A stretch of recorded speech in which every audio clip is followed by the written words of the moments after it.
are built into the very nature of the language we use, and of our ideas of logic, and of what makes sense altogether.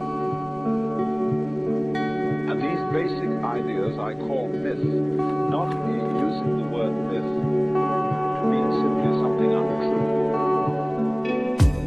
but to use the word myth in a more powerful sense. In myth,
satisfying image of the world.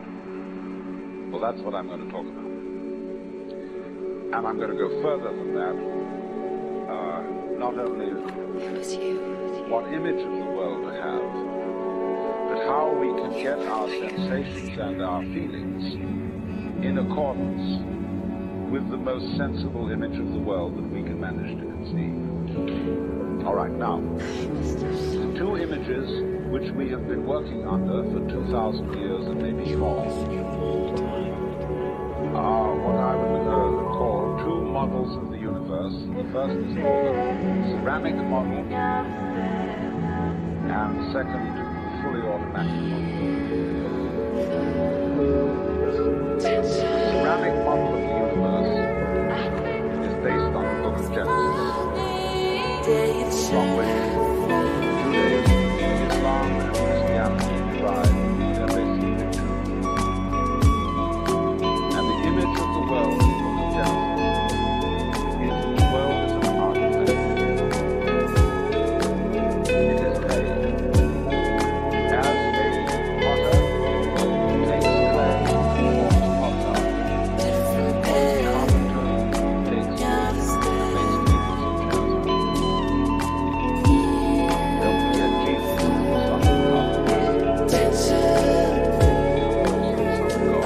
Jesus, the Son of God. The image of God is based on the idea of God as a technician, potter, carpenter, architect, who has in mind a plan and who fashions the universe in accordance with that plan. So basic to this image of the world is the notion, you see, that the world consists of stuff, basically. Primordial matter, substance, stuff, as parts made of clay. Now, clay by itself has no intelligence.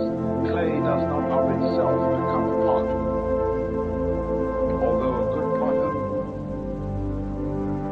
may think of it first. Because if you are a really good potter, you don't impose your will on the clay. You ask any given lump of clay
it expands, it burgeons, it blossoms, and it happens all over itself at once. In other words, the original simple form, say, of a living cell in the womb. You all have interesting characters, but some of them are all hidden. I wonder why you all want to dress always the same. The same hats, the same coats. I'm sure all of you are interesting and have wonderful things about you. And looking at you in the street, you all look so much the same. Try and express yourselves better.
The notion that the Lord of the universe must be respected in a certain way. People kneel, people bow, people prostrate themselves. Because you know what the reason for all that is, that nobody is more frightened than anybody else.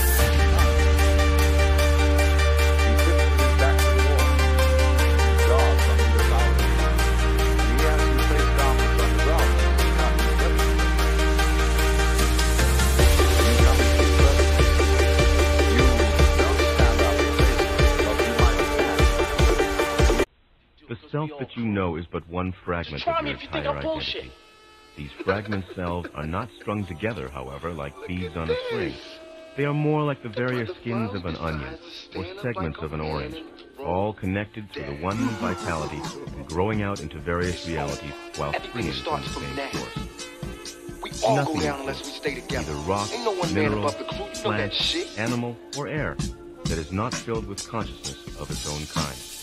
So you stand amid a constant vital commotion, a gestalt of aware energy. And you are yourselves physically composed of conscious cells that carry within themselves the realization of their own identity, that cooperate willingly to form the corporeal structure that is your physical body. I'm saying, of course, that there is no such thing as dead matter.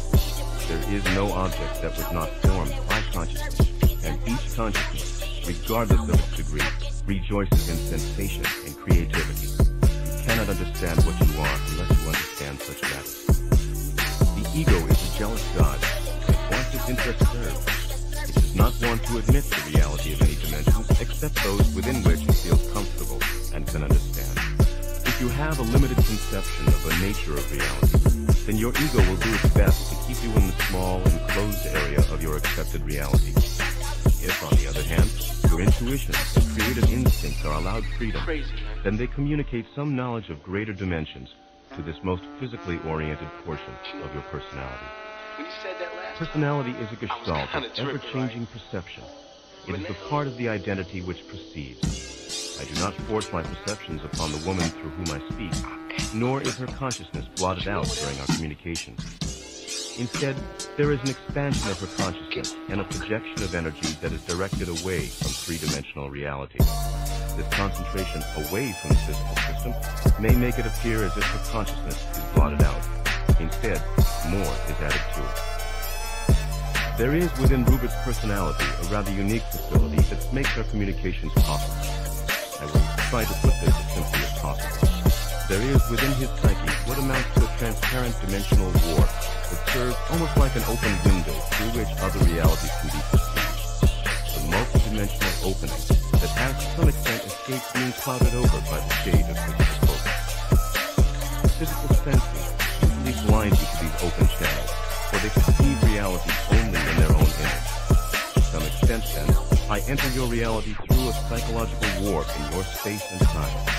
In a manner of speaking, such an open channel serves much as a pathway between Rupert's personality and my own, so that communication is possible between us. My environment now is not the one in which you will find yourself immediately after death.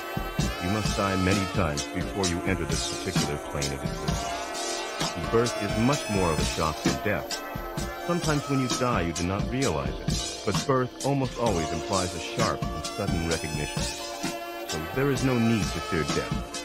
And I, who have died more times than I care to tell, speak these words to tell you so. In my home environment, I assume whatever shape I please, and it may vary, and does, with the nature of my thoughts. This ability to change form is an inherent characteristic of any consciousness. Only the degree of proficiency and actualization varies. You can see this in your own system, in a slowed-down version, when you observe the changing forms taken by living matter through its evolutionary history. My environment changes constantly, and therefore is composed of exquisite imbalances, where change is allowed full play. Your own time structure misleads you into your ideas of the relative permanency of physical matter, and you close your eyes to the constant alterations within it. Your physical senses confine you, as best they can, to the perception of a highly formalized reality. Only through the use of the intuitions, and in sleep and dream states, as a rule, can you perceive the joyfully changing nature of your own and any consciousness. Now, many of these freedoms are quite natural to you in the dream state, and you form dream environments often to exercise such potentials. You can learn to change your physical environment by learning to change and manipulate your dream environment. You can also suggest specific dreams in which a desired change is seen, and under certain conditions, these will then appear in your physical reality. Often you do this without realizing it. The senses that you use, in a very real manner, create the environment that you perceive. Your physical senses necessitate the perception of a three-dimensional reality. Consciousness is equipped with inner perceptors, however. These are inherent within all consciousness, regardless of its development. Using the inner senses, we become conscious creators, co-creators. But you are unconscious co-creators whether you know it or not. If our environment seems unstructured to you, it is only because you do not understand the true nature of order, which has nothing to do with permanent form, but only appears to have, from your perspective. It is quite true that your physical senses create the reality that they perceive. A tree is something far different to a microbe, a bird, an insect, and a man who stands beneath it. I am not saying that the tree only appears to be different. It is different. You perceive its reality through one set of highly specialized senses. This does not mean that its reality exists in that form in any more basic way than it exists in the form perceived by the microbe, insect, or bird. You cannot perceive the quite valid reality of that tree in any context but your own. This applies to anything within the physical system that you know. It is not that physical reality is false. It is that the physical picture is simply one of an infinite number of ways of perceiving the various guises through which consciousness expresses itself. The physical senses force you to translate experience into physical perceptions. The inner senses open your range of perception, allow you to interpret experience in a far freer manner, and to create new forms and new channels through which you, or any consciousness, can know itself. You look out into the physical universe and interpret reality according to the information received from your outer senses. You are fascinated with physical reality, and you are in as deep a trance now as the woman is through whom I write this book. All of your attention is focused in a highly specialized way upon one shining, bright point that you call reality. There are other realities all about you, but you ignore their existence, and you blot out all stimuli that come from them. There is a reason for such a trance, as you will discover, but little by little you must wake up. My purpose is to open your inner eyes. Your ideas of space are highly erroneous. In a very real manner, space as you perceive it simply does not exist. Not only is the illusion of space caused by your own physical perceptive mechanisms, but is also caused by mental patterns that you have accepted, patterns that are adopted by consciousness when it reaches a certain stage of evolution within your system. When you arrive or emerge into physical life, not only is your mind not a blank slate, waiting for the scrolls that experience will write upon it, but you are already equipped with a memory bank far surpassing that of any computer. You face your first day upon the planet with skills and abilities already built in, though they may or may not be used. And they are not merely the result of heredity, as you think of it. You may think of your soul or entity, though only briefly and for the sake of this analogy, as some conscious and living, divinely inspired computer who programs its own existences and lifetimes. Your planetary systems exist at once, simultaneously, both in time and in space. The universe that you seem to perceive, either visually or through instruments, appears to be composed of galaxies, stars, and planets at various distances from you. Basically, however, this is an illusion. Your senses and your very existence as physical creatures program you to perceive the universe in such a way. The universe, as you know it, is your interpretation of events as they intrude upon your three-dimensional reality. The events are mental. When I enter your system, I move through a series of mental and psychic events. You would interpret these events as space and time, and so, often, I must use these terms, for I must use your language rather than my own. When I enter your environment, I turn my consciousness in your direction. In one way, I translate what I am into an event that you can understand to some extent. In a much more limited manner, any artist does the same thing when he translates what he is, or a portion of it, into a painting. When I enter your system, I intrude into three-dimensional reality. Whether or not you realize it, each of you intrudes into other systems of reality in your dream states without the full participation of your normally conscious self. In subjective experience, you leave behind physical existence and act, at times, with strong purpose and creative validity within dreams that you forget the instant you awaken. When I contact your reality, therefore, it is as if I were entering one of your dreams. I can be aware of myself as I dictate this book through Jane Roberts, and yet also... We sold. We use it in business. We use it everywhere. Because if it wasn't for universal law, we could not pour water from a pitcher into a glass. If it was not for universal law, we could not walk upon the surface of the earth. And if it was not for universal law, the seeds that we plant in the earth would not grow and become a harvest. Everything we do, every invention we contrive, every instrument we create is in harmony with law, or it will not operate. That is the reason why the Patent Office in Washington now asks for a working model in connection with the inventor found the law governing the device. If he did not, it may be a magnificent work on paper, but it will never operate. Thus, man's existence, his birth, his growth, all these things are possible only because of law. And in the larger moral sphere of our hopes and aspirations, progress depends upon law. Progress depends upon man gradually experiencing law, coming to know it, understand it, and love it. Therefore, everything that we hope for, worth achievement, peace, security, friendship, all these things depend upon the immune soul. We use it in business. We use it everywhere. Because if it wasn't for universal law, we could not pour water from a pitcher into a glass. If it was not for universal law, we could not walk upon the surface of the earth. And if it was not for universal law, the seeds that we plant in the earth would not grow and become a harvest. Everything we do, every invention we contrive,